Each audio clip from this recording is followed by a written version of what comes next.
Hey everybody, Mike B from Living Water here with a couple of staff members with me. Uh, Lindsay, we're not gonna edit this, okay? Because it was hard to even get set up. Pat didn't like the location I had chose. I'm wearing sweatpants, and so we're making sure we film it from the waist up. This is gonna be raw. It's gonna be raw. Lindsay is our camera operator. You want to say hi, Lindsay? Hi, everybody. And this is Patrick, Elder Hi, Patrick. everybody. And because we're not meeting together on the weekends or even during the week for that matter, we're trying to stay connected with people through social media. And so I've been doing some interviews with ministry leaders here at the church, and I thought it was time to put Elder Patrick Brown in the spotlight. And the reason that I'm thinking of doing this, Pat, is because I'm not even sure what your title is here and what you do. You do work here, right? I do. I have a lot of paper on my desk. Usually when you come in, you see that. That's to create the illusion that I'm doing something. Good show. Yeah, that's part of it. Mm-hmm. And I do have a title around here, but I'll let you finish asking questions. So I want to know. I want you to tell everybody out there, because if I don't know, then other people don't know. Okay. What is your title? My official title? What's your official title? Okay. My official title is church administrator. That's my official title. That couldn't be more vague. Do you want to hear some of my unofficial titles? As long as it's appropriate. They're appropriate. Go for it. Yeah. Problem solver. Okay. Squeaky wheel fixer. Mm. Okay. Dump man. That's like everybody dumps on me, just gives me what they don't want. When stuff is broken, stuff like that. I have Fireman. Start fires, put fires out. I have a title for you too. Do you? I think I told you, because we used to share an office together. We did, but then he dumped me, so he won't tell you that story. True indeed, true indeed. And a greater opportunity came about. But I used to refer to Pat as the sink strainer, because when you're doing dishes, you got the sink strainer down there that catches all the dirt and debris. Yeah. The things that we don't know what to do with, Pat catches them, or we just give it to him. So so you do all kinds of different things. Give us an example as church administrator, some of the things you do. Yeah, so I'll talk in generalities first, and then maybe I'll give you some specifics. I have oversight of the building, the building grounds, and the vehicles. That's part of it. I have oversight over our human resources and finances. I could be the CFO, which is Chief Financial Officer, but I think you guys would probably identify with Chief Frugal Officer a little bit better, because I am about spending money around here. So that's part of it. And then the other part is I do counseling, and I do coaching, and I'm an encourager around here. I try to support you guys.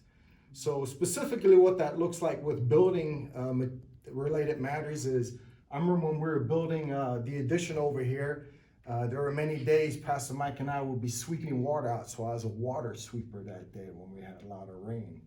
And if you guys remember, we had the trusses collapse, so I was the man on the spot to look at the truss and say, oh my, and make a decision about the service after, of course, I consulted with the rest of the elder team. So I actually got to cancel service here in the midst of Pastor Ben preaching, which is still funny now that I think about it, because he was just looking at me like, what are you doing? Right. Outside on the grounds, the funniest thing I'd ever done was run away two horny toads. That's like two teenagers that were making out at our parking lot out here. I looked at, did I tell you about this? So I looked out the window upstairs, and I'm like, what are they doing out in that car? And I started to walk outside, and I was like, hey, what are you guys doing? And this guy and the girl, and they're like, oh, we're not doing anything. I'm like, you're not doing nothing. That didn't look like it to me. I was like, it looks like you guys were making out. And the girl turned all red, and the guy's like, it's like, you guys are going to have to go. And they're like, okay. And they're just sitting in their car. And then I just said, you got to go now. You can't be on church property. And they took off, man. That was like funny. I never told you that story. No. Oh, okay. Well, maybe I should have left it out. Well, I'm wondering if that segment is going to hit the cutting room floor, but you as the elder here, if you're okay with leaving that in. That's some of the stuff that happens here, Mike. No, I have one too. Now we're gonna No, get you to a tell long me, video. yeah. I have one. I used to be the church janitor here many years ago, and I would work some really odd hours, and so I would be here at 1, 2 o'clock in the morning, and a lot of windows around, and I would see a vehicle pull up, and we're off the beaten path really, and I'm not sure why there's a vehicle coming up here, and there was some lights on, so they probably figured somebody was here, but they would park in one of the parking spots, and it's completely dark out there. They would find a secluded spot and out under one of the lights here, and all of a sudden I would see a little spark sparking up in the car. So they were looking for a secluded spot to do whatever it is that they were doing. I mean, who knows what that was? But, Yeah. I'll keep it clean. I'm with you, man. And then, you. I do our human resources. I do our finances, budgeting, present that to the budget team, and the facilities and grounds. I have Otto that helps me out, and Steve Hout, he does the outside, and they got a good crew. So I have lots of good people helping us out to keep the building looking good and make sure we get paid, and people are generous here. So that's about some of the stuff that I do on a regular basis. Then I have odd stuff like helping employees get out of a ditch when they run off a road. You get a call like at 7:40 in the morning. Remember that? I ran off the road, and I'm like, how did you do that? Oh, there was black ice there. I'm like, dude, it's 50 degrees outside. There's no black ice. So yeah, there's some funny things, you just gotta wonder sometimes. Yeah.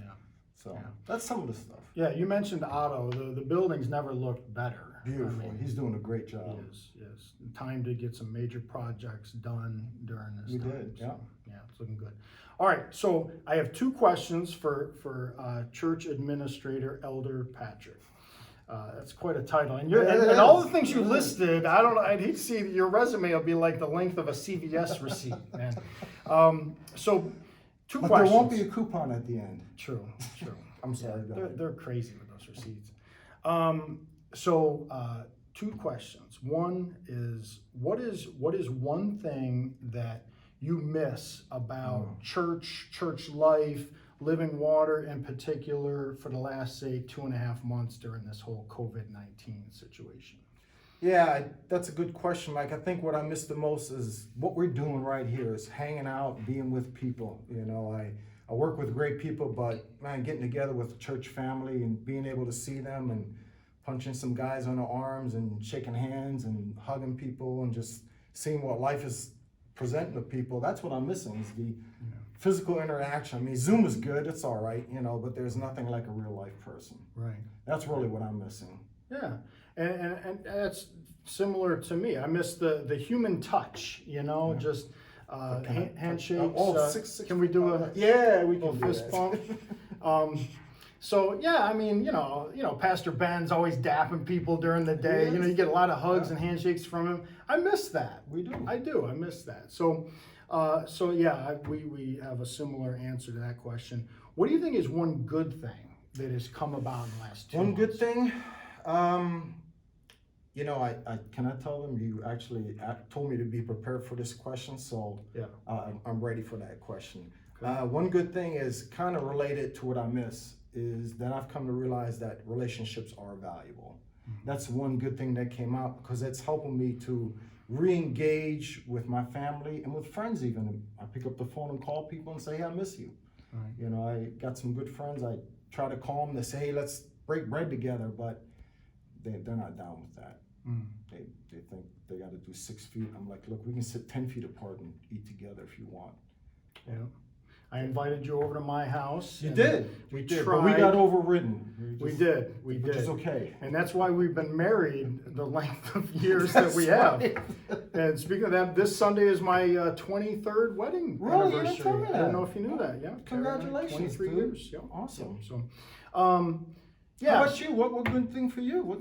I think, it pertains to our weekend services. There's something that we've got a chance to do over the last couple months that we never really did before, And then were like these intro videos that were done by members of our church family. Yeah. Like, you know, the Rosignolls did a great one to, you know, to get a glimpse into people's lives, into their home, into what they're doing with the time that they have. And the Rows last week did a great one. And I think we have Raisha and her son Avery for this weekend, kind of taking a peek at that. So I'm looking forward to checking out that video. So just creative things that we've got a chance to do in the service that we typically didn't feel the need to do prior to all this. Right. So we're going to meet this Sunday morning, 9 a.m., Yes. right? Yeah. Live Look at stream. Lindsay's hands are shaking. Lindsay's Like, you like- guys are going way too long. Yeah, Lindsay's like, I did not The expect phone this. is not on the stand. She's like, I would have brought a tripod if I knew it was going to be like this. She's like, yeah. So that was it. Just a fun video to just kind of give you guys a glimpse into church administrator Patrick Brown's role here at the church, and just the great relationship that we have. It's all and, fun, man. It's all good. And I'm going I to love say, working here. You love working here? I do. It's a blast. And since this has been so candid, I'm going to release something I was not going to release. You want to spit some bars? No. Yeah, we'll freestyle off the top. Really make this a mess. No, it's ironic. It's ironic that we're having this conversation given the intro to my sermon this weekend. Okay. It's very ironic, and I'm just going to leave it at that. Okay. All right. Very vague, kind of cloaked. You don't know what I mean by that, but maybe that'll encourage people to tune in. That's right. Come for the Lord. Come to worship Him. That's right. And worship Him. 9 in a.m. song. Sunday, right? 9 a.m. Okay. 9 a.m. We're talking about the fruit of the Spirit. We're looking at patience. I had to pause there for a second. Patience and kindness is what we're going to look at this weekend. So hope you'll join us. Yes. Thank you for your time. Thank God you. bless you. Bye-bye.